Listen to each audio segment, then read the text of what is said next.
Are you upset with me or something? You're not answering the question. It doesn't really matter, I guess. I'm just asking, am I a minute behind or... Le message radio de Lewis Hamilton pendant le Grand Prix de Monaco a déclenché une tempête inattendue au sein de l'équipe Ferrari. Ce qui, au départ, semblait être une simple remarque spontanée, juste après l'arrivée, une question anodine pour savoir si son ingénieur était fâché, s'est transformé en l'un des épisodes les plus révélateurs de la saison 2025 chez la Scuderia. La question posée par le septuple champion du monde n'était pas dictée par l'émotion ou la curiosité, mais constituait un signal clair de déconnexion. Émise par l'un des plus grands pilotes de l'histoire de la Formule 1, elle a mis en lumière une fracture dans une relation encore en construction avec l'équipe qu'il avait choisie pour écrire un nouveau chapitre de sa carrière.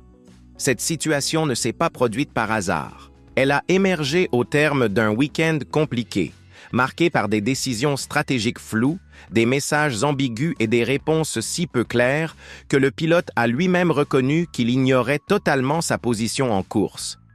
Hamilton croyait se battre pour des places importantes, usant ses pneus dans l'espoir de gagner du terrain, alors qu'en réalité, il était relégué à plus de 50 secondes des leaders, coincé dans une zone sans enjeu qu'il a lui-même décrite comme un no man's land.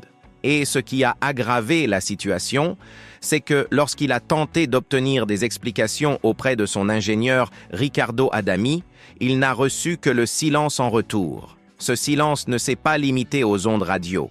Il a résonné dans toute l'équipe, chez les supporters et dans le paddock, car lorsque quelqu'un avec l'expérience et l'autorité de Hamilton commence à douter publiquement du soutien qu'il reçoit, tout le monde tend l'oreille. D'autant plus quand Charles Leclerc, de l'autre côté du garage, semble évoluer avec calme et constance. C'est pour cela que cette vidéo est essentielle.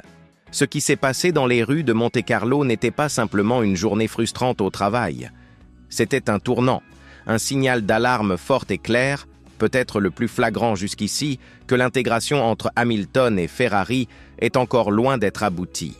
Restez avec nous jusqu'à la fin, car nous allons décortiquer chaque détail de cette affaire, revenir sur les communications radio, analyser les réactions publiques, écouter la version officielle de Fred Vasseur et comprendre comment ces tensions pourraient profondément influencer la suite de cette collaboration. Abonnez-vous à la chaîne, activez les notifications et laissez un pouce bleu pour soutenir notre travail. La relation professionnelle entre Hamilton et Riccardo Adami devient l'une des dynamiques les plus observées de la Formule 1 actuelle. Sur le papier, Adami est un ingénieur expérimenté ayant travaillé avec des pilotes comme Sebastian Vettel et Carlos Sainz. Mais l'alchimie avec Hamilton ne prend pas. Ce que nous observons depuis plusieurs courses, c'est un décalage fondamental dans la manière dont les informations sont transmises, interprétées et mises en œuvre. Et Monaco a été l'exemple le plus flagrant de cette dissonance. Hamilton n'est pas seulement un pilote de haut niveau, il est un compétiteur qui excelle lorsqu'il bénéficie de clarté. Il a passé la dernière décennie à construire l'un des partenariats de communication les plus efficaces du sport avec Peter Bonington, son ingénieur chez Mercedes. Leur synergie était légendaire. Bonington savait quand motiver, quand se taire et surtout comment transmettre l'information exacte au moment opportun. Il ne s'agissait pas seulement d'analyser des données, mais de comprendre le pilote dans son état émotionnel et compétitif. Ce lien était devenu une arme stratégique qui permettait à Hamilton de prendre des décisions audacieuses en piste, en toute confiance, assuré du soutien de son équipe. En comparaison, les échanges avec Adami sont souvent trop vagues ou interviennent au mauvais moment. Hamilton l'a lui-même souligné après la course monégasque, déclarant qu'il ne comprenait pas les messages tels que « c'est notre course » et qu'il ignorait complètement sa position en piste ou les consignes à suivre. Selon ses propres mots, « Honnêtement, la plupart du temps, je ne savais pas où j'étais. Je ne connaissais ni ma position, ni ce que je devais faire pour progresser, ni quand attaquer. J'étais seul. » Oui, cette déclaration est très révélatrice. Car Hamilton n'est pas un pilote qui a besoin d'être guidé en permanence, mais il a besoin de directives précises. Surtout dans un environnement aussi exigeant que Monaco, où chaque décision tactique peut faire la différence. Au lieu de cela, il a été plongé dans l'incertitude. Et quand il a demandé calmement à la fin de la course si son ingénieur était contrarié et qu'aucune réponse ne lui est parvenue, cela a dépassé le simple malaise. C'était l'image d'une relation qui ne fonctionne pas. Fred Vasseur, le directeur de l'équipe, a tenté d'apaiser la situation. Il a expliqué que Ferrari applique un protocole spécifique à Monaco qui interdit les échanges radio entre le premier virage et le tunnel pour éviter de distraire le pilote dans la section la plus étroite du circuit. Toutefois, la question de Hamilton a été posée après la course, pendant le tour de décélération, moment où cette règle ne s'applique plus. Vasseur a suggéré qu'Adami avait peut-être déjà quitté le système de communication. Mais pour beaucoup, cette explication sonnait comme une tentative de limiter les dégâts. Car en réalité, cet épisode révélait un problème plus profond. Une absence de synchronisation émotionnelle entre le pilote et son ingénieur. Et cette fracture n'est pas seulement symbolique, elle a un impact direct sur la performance. À Monaco, Hamilton a usé ses pneus de manière excessive à cause d'un message mal interprété, pensant se battre pour un podium alors qu'il était loin derrière.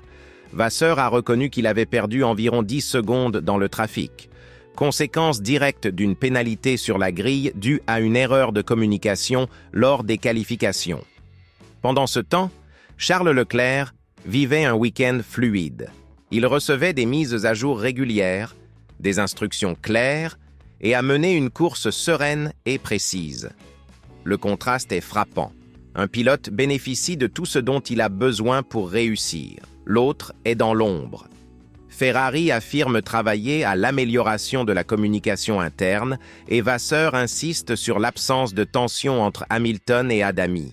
Mais si le problème persiste, l'équipe pourrait être contrainte de prendre des décisions difficiles. Car la confiance entre un pilote et son ingénieur n'est pas un bonus, c'est une nécessité. Surtout lorsqu'il s'agit de Lewis Hamilton, un homme venu chez Ferrari avec une mission, reconquérir la victoire. Et voici le cœur du sujet. Hamilton n'a pas quitté Mercedes pour se sentir perdu. Il est venu pour diriger, pour sortir Ferrari d'une disette de titres qui dure depuis près de 20 ans. Mais peu importe son talent, aucun champion ne gagne seul. Il lui faut un système de soutien efficace, réactif et cohérent.